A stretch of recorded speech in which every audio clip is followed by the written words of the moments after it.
Hello everyone, welcome back to art channel. तो आज की वीडियो में जो कि हम पुष्पाराज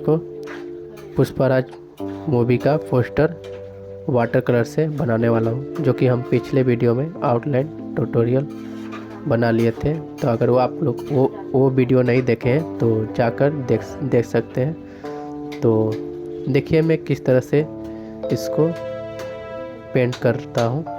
तो अगर मेरे चैनल पर नए हैं तो चैनल को सब्सक्राइब करें और इस कमेंट करके बताएं कि ये पेंटिंग किस तरह से बना है। तो जितने भी बिगिनर्स हैं आप लोग देखिए कि मैं किस तरह से कलर को मिक्स करके बनाता हूँ। तो देखिए कैसा रिजल्ट आता है। तो वीडियो में बने रहें। और लाइक के बात करूँ तो लाइक के 500 का टारगेट है, तो आप लोग को पूरा करना पड़ेगा।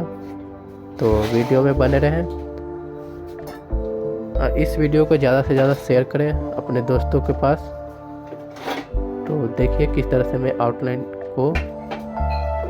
कंप्लीट कर लिया हूँ। देख ही रहे हैं किस तरह से मैं आउटलाइन कंप्लीट किया हूँ, क्योंकि फ्री हैंड आउटलाइन ट्यूटोरियल है। तो आप पिछले वीडियो जाकर देख सकते हैं कि मैं किस तरह से ड्रॉ किया। तो वीडियो में बने रहें।